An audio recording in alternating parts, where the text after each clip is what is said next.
ತುಲಾರಾಶಿಯವರೇ, ನ್ಯಾಯ ಮತ್ತು ಪ್ರೀತಿಯ ಸಂಕೇತ ನೀವು.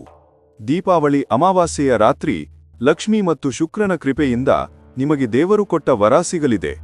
ನಿಮ್ಮ ಜೀವನದ ಸಮತೋಲನವನ್ನು ಬದಲಾಯಿಸುವ ಅದ್ಭುತ ಸಮಯ ಇದು.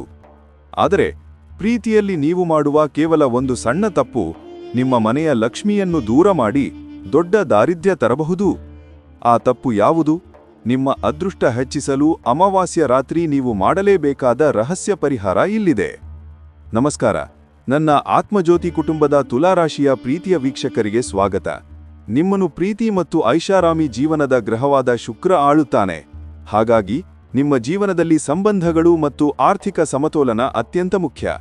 ಆದರೆ ದೀಪಾವಳಿ ಅಮಾವಾಸ್ಯೆಯಂದು ಈ ಸಮತೋಲನವು ಚಂದ್ರನ ಮತ್ತು ರಾಹುವಿನ ಪ್ರಭಾವದಿಂದ ಹಾಳಾಗಬಹುದು. ನೀವು ನಿಮ್ಮ ಸಂಗಾತಿ ಅಥವಾ ಪಾಲುದಾರರೊಂದಿಗೆ ಹೊಂದಾಣಿಕೆ ಮಾಡಿಕೊಳ್ಳಲು ಹೋದಾಗ ನಿಮ್ಮ ಹಣಕಾಸಿನ ಸಂಪೂರ್ಣ ನಿಯಂತ್ರಣವನ್ನು ಕಳೆದುಕೊಳ್ಳುವ ಅಪಾಯವಿದೆ. ಈ ಅಮಾವಾಸ್ಯೆ ನಿಮ್ಮ ಮೇಲೆ ಹೇಗೆ ಪರಿಣಾಮ ಬೀರುತ್ತದೆ? ಅದನ್ನು ಧನಾತ್ಮಕವಾಗಿ ಬದಲಾಯಿಸಿ ದೇವರು ಕೊಟ್ಟ ವರವನ್ನು ಪಡೆಯುವುದು ಹೇಗೆ? ಸಂಪೂರ್ಣ ವಿಶ್ಲೇಷಣೆ ಇಲ್ಲಿದೆ. ತಪ್ಪು 1. ಪಾಲುದಾರನ ಅತಿಯಾದ ಹಣಕಾಸು ನಿಯಂತ್ರಣ. ದೀಪಾವಳಿ ಸಮಯದಲ್ಲಿ ನಿಮ್ಮ ವ್ಯಾಪಾರ ಪಾಲುದಾರರು ಅಥವಾ ಸಂಗಾತಿಗೆ ನೀವು ನಿಮ್ಮ ಆರ್ಥಿಕ ನಿರ್ಧಾರಗಳ ಮೇಲೆ ಹೆಚ್ಚು ನಿಯಂತ್ರಣ ನೀಡಬಹುದು. ಅಮಾವಾಸ್ಯೆಯ ದುರ್ಬಲ ಸಮಯದಲ್ಲಿ ಮಾಡಿದ ಈ ನಿರ್ಧಾರಗಳು ದೊಡ್ಡ ನಷ್ಟಕ್ಕೆ ಕಾರಣವಾಗಬಹುದು. ತಪ್ಪು 2. ಜಗಳವನ್ನು ತಕ್ಷಣ ಬಗೆಹರಿಸದಿರುವುದು. ಅಮಾವಾಸ್ಯೆಯ ನಕಾರಾತ್ಮಕ ಶಕ್ತಿಯು ನಿಮ್ಮ ದಾಂಪತ್ಯದಲ್ಲಿ ಸಣ್ಣ ಜಗಳವನ್ನು ದೊಡ್ಡ ವಿವಾದವನ್ನಾಗಿ ಮಾಡುತ್ತದೆ. ಜಗಳವಾದ ಮನೆಯಲ್ಲಿ ಲಕ್ಷ್ಮಿ ಎಂದಿಗೂ ನೆಲೆಸುವುದಿಲ್ಲ. ಪ್ರೀತಿಯಲ್ಲಿ ಈ ತಪ್ಪು ಮಾಡಬೇಡಿ. ತಪ್ಪು 3. ಹಳೆಯ ವಸ್ತುಗಳನ್ನು ಇಟ್ಟುಕೊಳ್ಳುವುದು. ಲಕ್ಷ್ಮಿ ಆಗಮನಕ್ಕೆ ಮೊದಲು ಹಳೆಯ ಮತ್ತು ನಿರುಪಯುಕ್ತ ವಸ್ತುಗಳನ್ನು ಮನೆಯಿಂದ ತೆಗೆದುಹಾಕಬೇಕು. ತುಲಾರಾಶಿಯವರು ವಸ್ತುಗಳ ಮೇಲಿನ ಪ್ರೀತಿಯಿಂದ ಇದನ್ನು ಮಾಡಲು ಹಿಂಜರಿಯುತ್ತಾರೆ. ಇದು ಹಣಕಾಸು ಬ್ಲಾಕೇಜ್ ಮಾಡುತ್ತದೆ.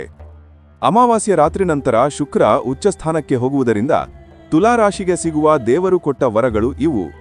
ದಾಂಪತ್ಯ ಯಶಸ್ಸು, ನಿಮ್ಮ ಸಂಗಾತಿಯಿಂದ ಅನಿರೀಕ್ಷಿತ ಬೆಂಬಲ ಮತ್ತು ಲಾಭ. ಕೌಟುಂಬಿಕ ಜೀವನದಲ್ಲಿ ಶಾಂತಿ ನೆಲೆಸುತ್ತದೆ. ವ್ಯಾಪಾರದಲ್ಲಿ ಬಡ್ತಿ, ಹೊಸ ಒಪ್ಪಂದಕ್ಕೆ ಸಹಿ ಅಥವಾ ಹಳೆಯ ವ್ಯವಹಾರದಿಂದ ದೊಡ್ಡ ಲಾಭ. ಐಷಾರಾಮಿ ವಸ್ತುಗಳ ಖರೀದಿ, ದೀರ್ಘಕಾಲದಿಂದ ಕಾಯುತ್ತಿದ್ದ ವಾಹನ ಅಥವಾ ಆಭರಣಗಳ ಖರೀದಿಯ ಯೋಗವಿದೆ. ದೇವರು ಕೊಟ್ಟ ಈ ವರವು ಶಾಶ್ವತವಾಗಿ ನಿಮ್ಮೊಂದಿಗಿರಲು ಅಮಾವಾಸ್ಯ ರಾತ್ರಿ ಶುಕ್ರನನ್ನು ಶಾಂತಿಸಿ ಲಕ್ಷ್ಮಿಯನ್ನು ಮನೆಗೆ ಆಹ್ವಾನಿಸಲು ಈ ಪರಿಹಾರವನ್ನು ಮಾಡಿ. ಪರಿಹಾರ: ಬಿಳಿ ದೀಪ ಮತ್ತು ಸುಗಂಧ ದ್ರವ್ಯ.